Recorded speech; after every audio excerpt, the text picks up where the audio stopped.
Hello everyone, I am Manoj Kumar, your favorite science teacher. Your most welcome at the platform of IMAS Academy.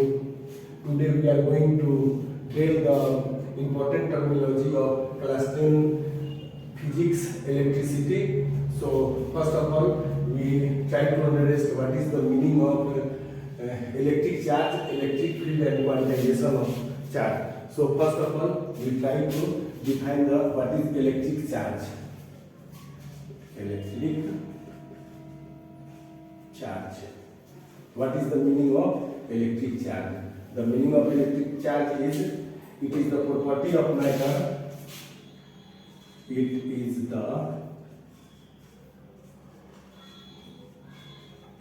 property of matter. It is the property of matter by virtue of which it is the property of matter by virtue of which it attract or repel the other object. It is the property of matter by virtue of which it attract or repel the other object. तो देखो अब इसको थोड़ा सा अपने भाषा में हम समझाने का कोशिश करते हैं कि इलेक्ट्रिक चार्ज का मतलब क्या होता है। देखिए, जो मैटर में जो प्रॉपर्टी होती है, जो मैटर में के प्रॉपर्टी के बारे में बोलते हैं हम लोग की जो स्थान घेरता है या जिसमें भार हो या जो दबाव डाले जिसे हम अपने ज्ञानेंद्रियों द्वारा फील करते हैं उसको मैटर बोलते हैं। उसी तरीके से चार्जिंग का भी प्रॉपर्टी जो है वो मैटर में पाया जाता है। चार्जिंग का प्रॉपर्टी मैटर में पाया जाता है। इसके पहले वीडियो में हम चार्जिंग वगैरह के बारे में बताए हैं आप लोग को। अगर वो नहीं समझ में आएगा तो वहाँ पे आप जा करके देख सकते हैं। तो सिर्फ इसमें जैसे आप मान लीजिए कि दो बैलून को रब करते हैं, दोनों एक दूसरे से जो है वो अलग जाने लगता है, या कॉम को लेकर के पेन को लेकर के ईयर पे अगर हम लोग रब करते हैं, अगर छोटा छोटा कागज के टुकड़ा के पास ले जाते हैं तो वो अट्रैक्ट कर लेता है। या आपके जो बुक में है कि ग्लास रॉड को लेकर के अगर सिल्क क्लॉथ पे अगर हम लोग रब करते हैं उस परिस्थिति में भी चार्ज, यानी दोनों ही परिस्थितियों में चार्ज जनरेट हो जाता है। तो हम बोल सकते हैं कि अब ग्लास रॉड को अगर हम लोग सिल्क क्लॉथ पे करते हैं तो वास्तव में जो चार्जिंग का जो प्रोसेस है, ये चार्जिंग का प्रोसेस जो है टेम्परेरी है, परमानेंट चार्जिंग का प्रोसेस नहीं है। उसमें फिर छोड़ दीजिएगा तो वो चार्ज जो है वो खत्म हो जाएगा। चार्जिंग के बारे में बहुत सारा डिटेलिंग हम इसमें किए हुए हैं। तो सिर्फ अगर आप इतने याद रखते हैं कि यह मैटर का वैसा प्रॉपर्टी है जिसके कारण ये किसी ऑब्जेक्ट को आइदर वो अट्रैक्ट करता है या रिपेल करता है, इसको हम लोग इलेक्ट्रिक चार्ज करते हैं। अब काम का बारे में इसमें बात करते हैं हम लोग कि चार्ज जो है, तो इसमें जो आप याद रखेंगे चार्ज के पॉइंट के बारे में कि there are two types of charges. इसमें there are two types of charges. There are two types of charges. One is positive charge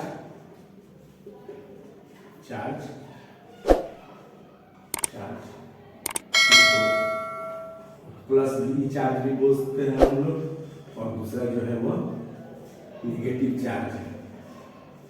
negative charge इसको जो है वो माइनस बी की चार्ज जो है वो हम लोग बोलते हैं। तो इसमें जो ध्यान देने वाला बात है कि इट इज चार्ज दो तरीके का हो गया, एक पॉजिटिव चार्ज और एक हो गया नेगेटिव चार्ज। इसमें जो है और थोड़ा सा जो जानने वाला बात है कि इट इज डिनोटेड बाय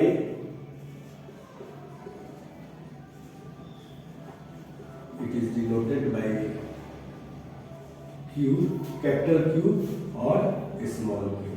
ये इसको हम लोग या तो कैपिटल क्यू या स्मॉल क्यू से डोनेट करते हैं एंड इट्स SI यूनिट को MKS यूनिट भी बोलते हैं। MKS यूनिट तो it is denoted by capital और small q and its SI unit is coulomb. Coulomb इसका SI यूनिट जो है वो कूलम्ब होता है, जिसका सिंबल जो है वो C होता है। यह चार्ज का काफी बड़ा यूनिट है, यह चार्ज का बड़ा यूनिट है। इसका the other unit of charges is, इसको भी याद रखेंगे हम लोग, जो न्यूमेरिकल बनाने में हेल्प करेगा। The other unit of charges is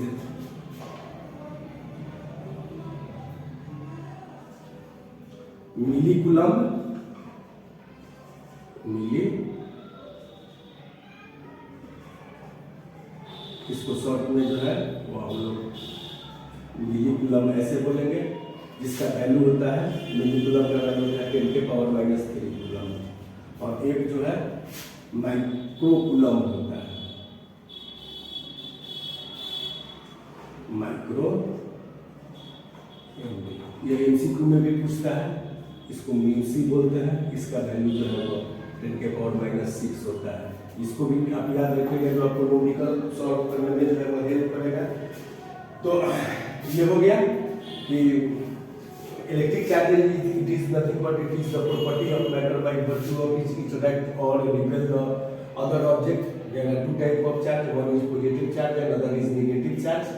It is denoted by a small or capital Q and its SI unit is coulomb. The other unit of charges is millicoulomb, MC. Its value is 10 के power -3 coulomb and one is microcoulomb. Its value is 10 के power -6 coulomb. So next one is properties of charges. इसमें जो है वो थोड़ा सा properties of charges, ठीक है। तो इसमें the same type of charges, the same type of charges, same type का it either may be plus and plus. The same type of charges it either may be plus plus and minus minus, ठीक है ना।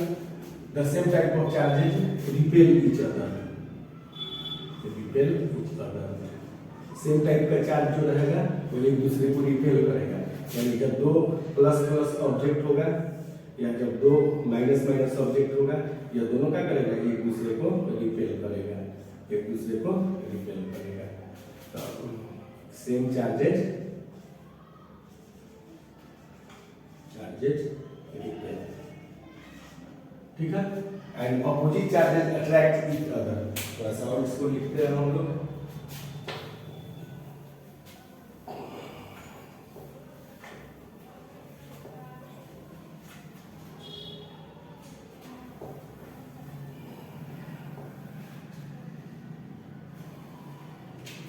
तो next में दूसरा में unlike और opposite charges,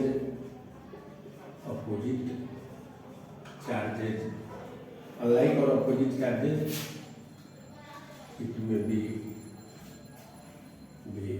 plus and minus and plus. Unlike or opposite charges attract each other।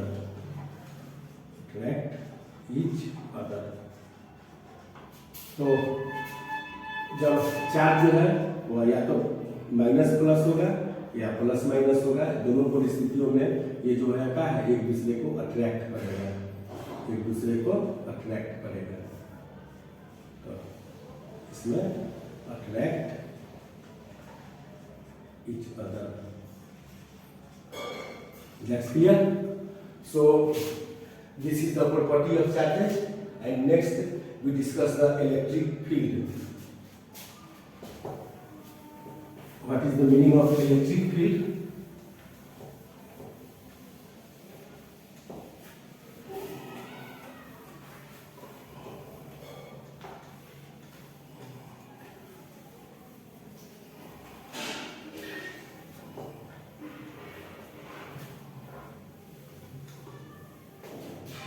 ये आपके फिजिक्स के बुक में एक छोटा सा टर्मिनोलॉजी है कि इलेक्ट्रिक फील्ड का क्या मतलब होता है, उसी को थोड़ा सा हम लोग डिस्कस करते हैं कि what is electric field. Electric field, electric field,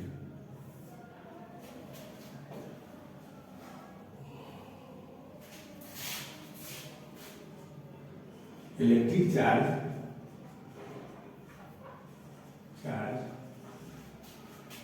were kept,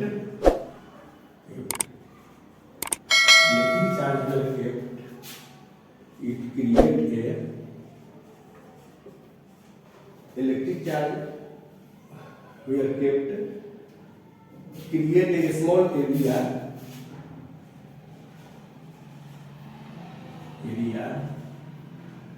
a small area around itself, where its effect can be, where its effect can be, where its effect can be felt, is called electric field. Electric field. थोड़ा सा और इसको अपने भाषा में समझने का कोशिश करते हैं कि इलेक्ट्रिक फील्ड कहने का मतलब क्या है। जैसे आप इस तरीके से समझिए कि कोई यहाँ पे मैग्नेट रखा हुआ है, अगर यहाँ पे कोई मैग्नेट रखा हुआ है या एक बार मैग्नेट है, ठीक है, यहाँ पे अगर कोई एक दूसरा मैग्नेट है, यहाँ पे कोई एक दूसरा मैग्नेट है, तो दोनों मैग्नेट एक दूसरे को जो है वो स्ट्रांगली जो है वो अट्रैक्ट करेगा। ये मैग्नेट इसको पास में खींचेगा, ये मैग्नेट इसको पास में खींचेगा। आप इमेजिन कीजिए कि एक मैग्नेट यहाँ पे रखे हुए, ठीक है, और एक मैग्नेट यहाँ पे रखे हुए हैं काफी नीचे, ठीक है। ये दोनों मैग्नेट के बीच में जो दूरी है, यहाँ पे जितना इन्फ्लुएंस ये सब का जो है, यानी मैग्नेट जो है वो अपने चारों तरफ मैग्नेटिक फील्ड को क्रिएट करता है। उसी तरीके से अगर इलेक्ट्रिसिटी भी है, अब आपको समझ में आ गया हो गया कि किसी भी फील्ड का, मान लीजिए कि यह इलेक्ट्रिकल वायर है, इलेक्ट्रिकल वायर, यहाँ से इलेक्ट्रिकल वायर जो है वो अगर गिर जाता है, तो अगर हम मान लीजिए कि 2 किलोमीटर अवे है, तो इसका इन्फ्लुएंस होगा नहीं। इलेक्ट्रिकल वायर जो है, इलेक्ट्रिक वायर जो है वो अपने चारों तरफ इलेक्ट्रिकल फील्ड को क्रिएट करती है। इलेक्ट्रिकल फील्ड को क्रिएट करती है, इसका मतलब क्या है कि एक लिमिटेड एरिया भर उसका इन्फ्लुएंस रहेगा। जैसे आपको मैग्नेट के केस में बताए थे कि ऐसा नहीं कि एक मैग्नेट हम लोग यहाँ पे ले लें और एक मैग्नेट 1 किलोमीटर दूर रख ले और उसको आपस में कहे कि अट्रैक्ट करो, तो ऐसा कुछ नहीं होता है, क्योंकि मैग्नेट जो है वो मैग्नेटिक फील्ड क्रिएट करती है वो, और उसका एक लिमिट है। ऐसे बाबू इसको समझो, ऐसा नहीं है अगर पृथ्वी से अगर किसी चीज को हम लोग ऑब्जेक्ट को ऊपर की तरफ उछालते हैं तो वो धरती पर ही क्यों आती है, इसलिए ड्यू टू ग्रेविटेशनल फोर्स के, due to acceleration, due to gravity, पृथ्वी का अपने पास खींच लेने की एक खास जगह तक क्षमता है, और उस क्षमता के बाहर उस क्षमता तक ही वो अपने ऑब्जेक्ट को खींच पाएगी। और बहुत सारा सैटेलाइट है जो एस्केप वेलोसिटी से फेंक देते हैं, तो वो पृथ्वी के जो है वो अट्रैक्शन से से बाहर चली जाती है, तो वहाँ से वो किसी ऑब्जेक्ट को अपनी तरफ नहीं खींच पाती है। तो इलेक्ट्रिकल फील्ड के बारे में यह निचोड़ यही हुआ, जो जानकारी वाला बात यह हुई है कि जब कभी भी हम चार्ज को रखेंगे तो एक लिमिटेड एरिया भर जो है वह किसी दूसरे लिमिटेड एरिया भर ही वह जो है वह इलेक्ट्रिक फील्ड को जनरेट करेगी। इलेक्ट्रिक फील्ड को जनरेट करेगी कहने का मतलब है कि उसका इन्फ्लुएंस एक खास एरिया भर ही काम करेगा। ऐसा नहीं है कि इलेक्ट्रिकल चार्ज को यहाँ रख देते हैं तो वो दूर से हमको इलेक्ट्रिकल शॉक देगी, या दूर से नहीं, जहाँ तक उसका प्रभाव है वहीं तक उसके प्रभाव को हम लोग इन्फ्लुएंस कर सकते हैं। अब थोड़ा सा इसके बारे में नेक्स्ट में जो है वो बात करते हैं हम लोग चार्जिंग ऑफ ए बॉडी। तो इसमें थोड़ा सा और इसका डिटेलिंग करते हैं हम लोग कि चार्जिंग ऑफ ए बॉडी का क्या मतलब है। तो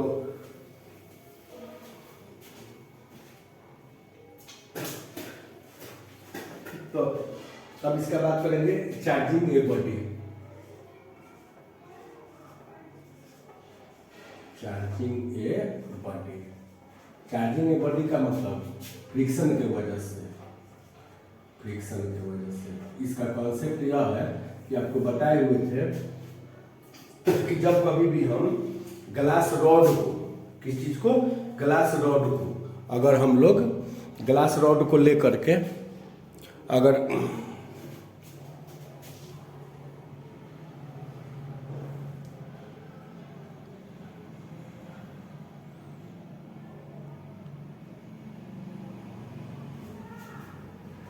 ग्लास रॉड को लेकर के अगर हम लोग सिल्क क्लॉथ से रब करते हैं, ध्यान से समझिए इसको।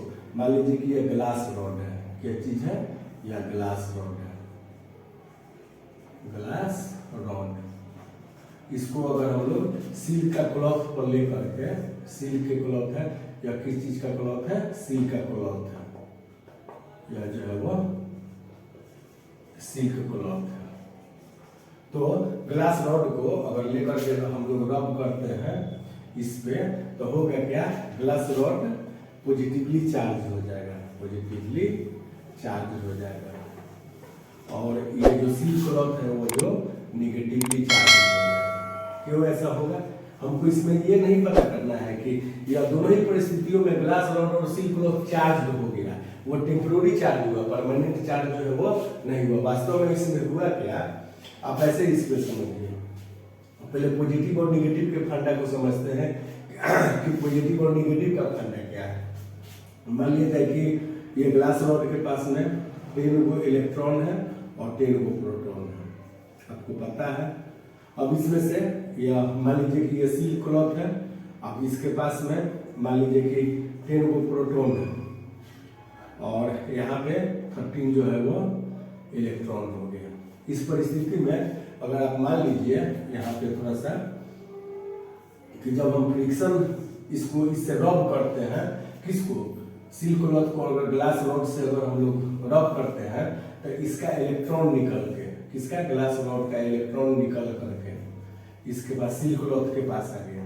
तो सिल्क क्लॉथ के बाद प्रोटॉन की संख्या तो 10 ही रह गई, लेकिन मान लीजिए कि 3 इलेक्ट्रॉन इससे निकल गया, तो इसमें इलेक्ट्रॉन की संख्या ज्यादा हो गई, और इसमें ग्लास रॉड में जो है वो 7 को इलेक्ट्रॉन नहीं बच गया।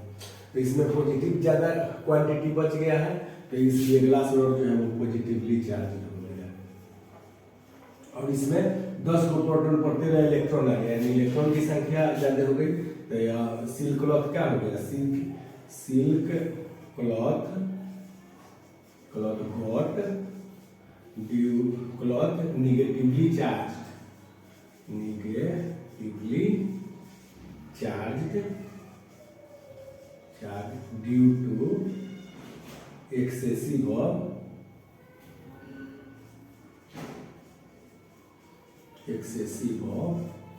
एक्स्ट्रा इलेक्ट्रॉन, ठीक है। और ये पॉजिटिवली चार्ज क्यों हुआ, glass rod got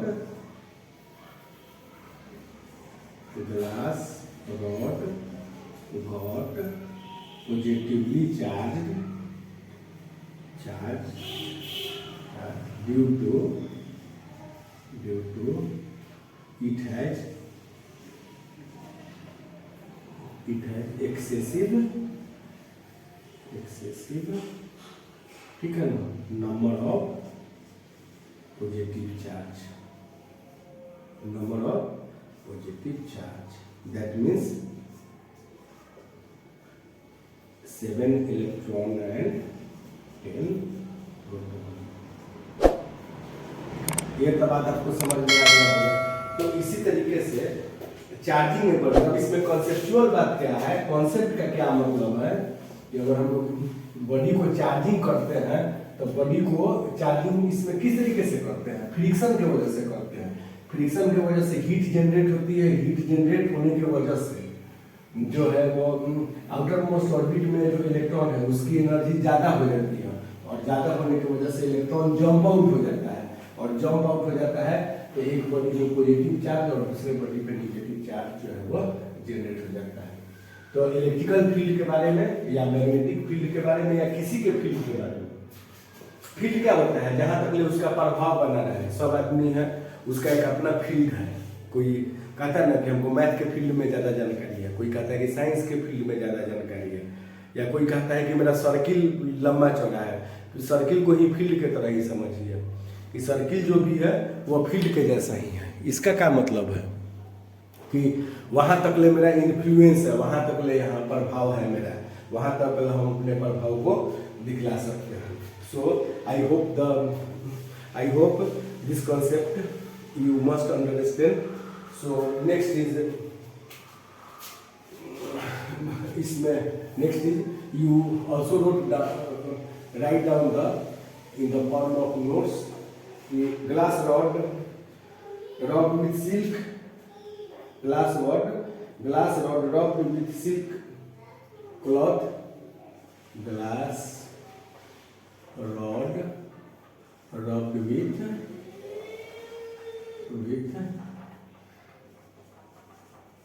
silk cloth, glass cloth के electrons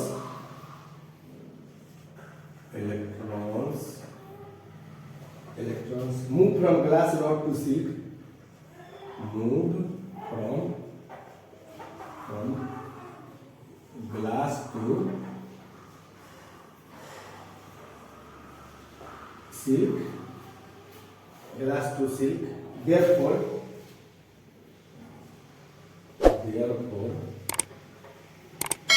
glass rod required positive charge and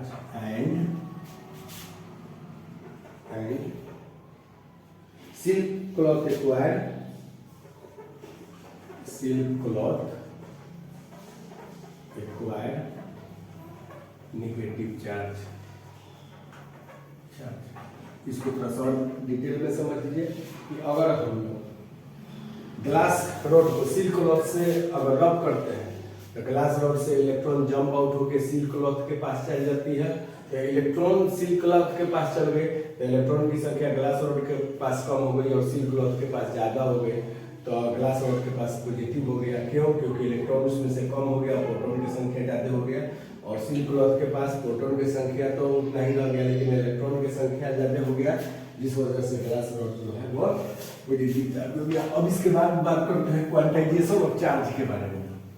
अब इसके बाद बात करते हैं हम लोग क्वांटाइजेशन ऑफ चार्ज के बारे में। क्वांटाइजेशन ऑफ चार्ज का क्या मतलब होता है, तो इसके बारे में डिटेल करते हैं। क्वांटाइजेशन ऑफ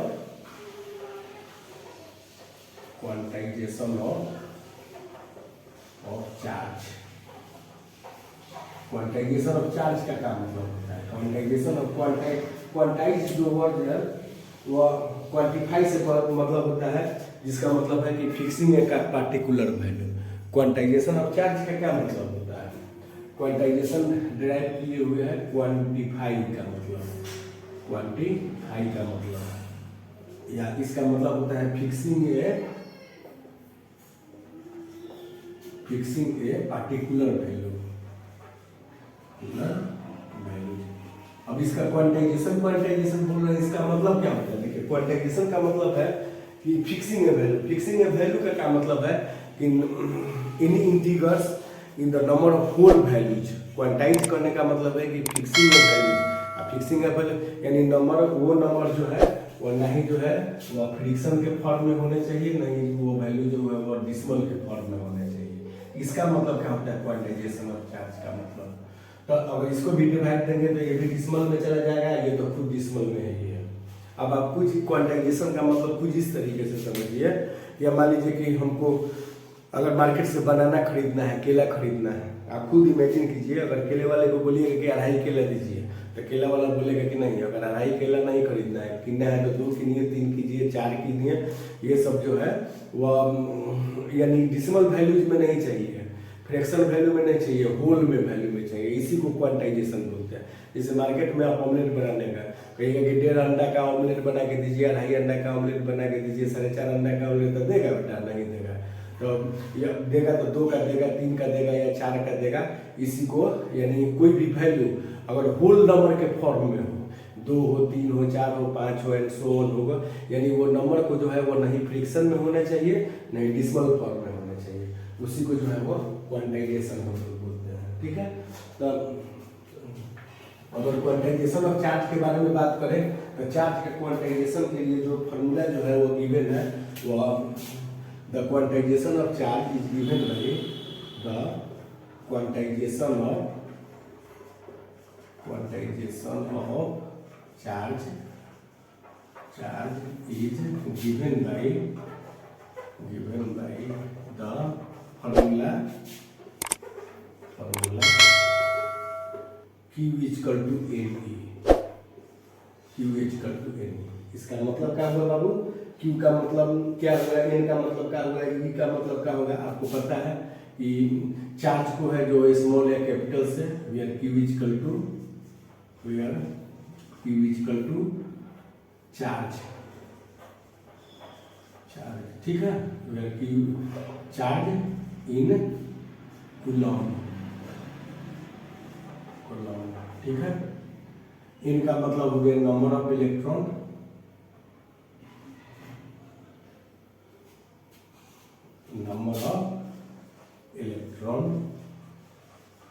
और ई का मतलब हो गया चार्ज ऑन इलेक्ट्रॉन। आपको बाबू याद रखना पड़ेगा कि चार्ज ऑफ इलेक्ट्रॉन जो है वो उसका वैल्यू होता है 1.6 गुने 10⁻⁻90 कूलम।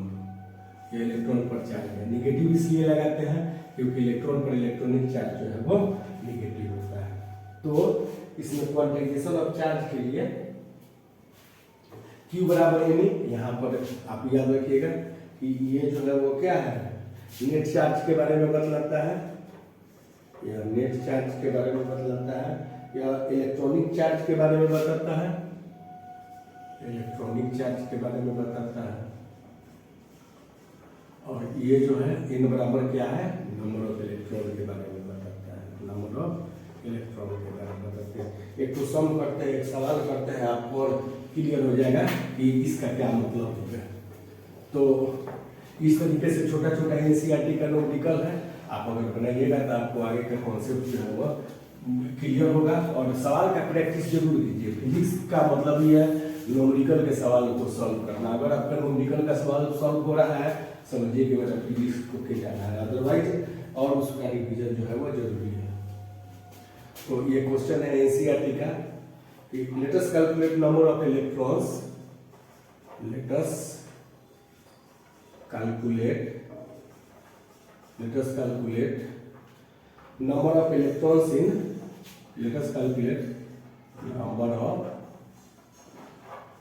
electrons in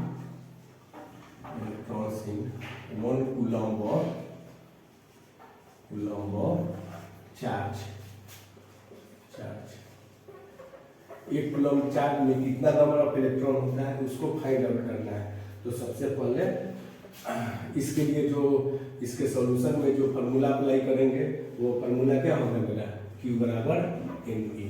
ठीक है, इसमें आपको पता है कि ये जो है वो N बराबर क्या है, नंबर ऑफ इलेक्ट्रॉन है, ये जो है वो इलेक्ट्रॉनिक चार्ज है, ये जो है इलेक्ट्रॉनिक चार्ज ऑफ इलेक्ट्रॉन हो गया, जिसका वैल्यू आपको पता है कितना होता है, 1.6 गुने 10⁻⁻19 कूलम। ठीक है, तो इसमें सवाल में क्या कहा है, लेट अस कैलकुलेट। पहले जो न्यूमेरिकल जो सॉल्व करने का वो टिप्स है, सबसे पहले आप सवाल को बारीकी से पढ़िए, गिवन डाटा लिखिए कि गिवन क्या क्या है तो और रिक्वायर्ड क्या क्या है। तो आपको late us calculate number of electron in one coulomb of charge. तो Q का वैल्यू जो दिया हुआ है गिवन में, जो दिया हुआ है पहले वो लिख लीजिए आप। गिवन में दिया हुआ है late us calculate number of electron in one coulomb of charge. आपको पता है कि Q जो है वह नेट चार्ज है और उसका वैल्यू जो है वो कूलम होता है। तो Q का वैल्यू जो दिया हुआ है वह आपको 1 कूलम दिया हुआ है। ठीक है, अब इसमें calculate the number of electron निकालना है, और आपको इसमें गिवन में पहले देखिए E बराबर क्या हो गया, इलेक्ट्रॉनिक चार्ज, और आपको पता है कि इलेक्ट्रॉनिक चार्ज का वैल्यू 1.6 × 10⁻⁻19 कूलम होता है। और इसमें आपको निकालना क्या है, तो n बराबर number of electron. Late us calculate number of electrons, तो n बराबर 1। तो ठीक है, पहले ये डाटा लिख दीजिए कि q बराबर कितना हो गया, Ne। q का वैल्यू जो है वो 1 कूलम है, n जो है आपको पता है, और इलेक्ट्रॉन पर चार्ज कितना है 1.6 × 10⁻⁻19 कूलम। ठीक है, इसमें n आपको निकालना है कि n का वैल्यू कितना होगा। तो मेरा जो डाटा आएगा 1 कूलम आ गया, और नीचे जो है 1.6 × 10⁻⁻19 कूलम हो गया। थोड़ा सा इसको अपन ये अरेंजमेंट सीखिए कि यहाँ पे किस तरीके से न्यूमेरिकल सॉल्व होता है। तो यहाँ पे आप क्या कीजिए कि ये 10⁻⁻19 है, ये ऊपर जाएगा तो 1 तो ही है, लेकिन यह जाएगा तो क्या होगा 10⁻+19 हो जाएगा। ठीक है, और उसके पास नीचे कितना हो गया 1.6। न्यूमेरिकल सॉल्व करने के लिए, न्यूमेरिकल को सॉल्व करने के लिए इसको आप ऐसे भी लिख सकते हैं कि इससे एक डिसिमल हटा के यहाँ पे 10 बना देते हैं, और उसके पास इसको 10⁻18 कर देते हैं, और उसके पास 1.6 कर देते हैं। ये जो 19 था उसमें से एक तो 0 हटा के 1 के पास रख दिए तो 10 हो गया, और उसके पास 10⁻18 हो गया, 1.6 हो गया। अब इसको थोड़ा सा और एक्सटेंडेड फॉर्म में लिखिए। अब इसका डिसिमल हटा दिए, यहाँ पे डिसिमल को हटा करके यहाँ पे कर दिए तो कितना हो गया 100 × 10⁻18 × 16। अब इसको काट दीजिए, 4 से काट दीजिए, 4 4 जा 16 और 20, अगर 4 से काटेंगे तो 25 4 जा 100। तो मेरा जो रिक्वायर्ड डाटा आ गया वो कितना आ गया 25 × 10⁻18 डिवाइडेड बाई 4। अगर इस 4 से 25 को काटिएगा वो वैल्यू जो है वो आपका 6.25 आएगा। अगर भाग दे करके देखिएगा तो इसका कैलकुलेटेड वैल्यू जो है हो गया 6.25 × 10⁻18। ठीक है, सो अगर बात करें कि let us calculate the number of electron in 1 coulomb of charge, तो यहाँ पे number of electrons in 1 coulomb of charge is equal to 6.25 × 10⁻18। ठीक है, ये नंबर ऑफ इलेक्ट्रॉन्स के बारे में बात करें। सो इस सेक्शन में जो आपको बात की है इलेक्ट्रिक चार्ज के बारे में बात की है, फिर उसके बाद जो है वह इलेक्ट्रिकल फील्ड के बारे में बात की है, चार्जिंग ऑफ बॉडी के बारे में बात की है, क्वांटाइजेशन ऑफ चार्ज के बारे में बात की है। अब इसके बाद जो है वह इसके सम को प्रैक्टिस कीजिए, सम को सॉल्व कीजिए।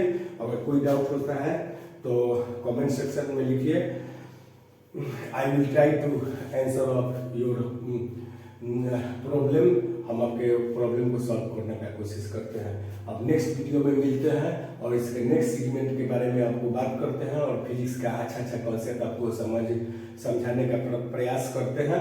आप डिटेल से सब वीडियो को बारीकी से ध्यान से देखिए, ध्यान से समझिए, और अगर आपको चैनल अच्छा लगता है तो लाइक शेयर और सब्सक्राइब कीजिए। ठीक है, इसी उम्मीद के साथ मिलते हैं नेक्स्ट नए सेगमेंट में, नए जोश नए उम्मीद के साथ और नए साहस के साथ। ठीक है, ओके, जय हिंद।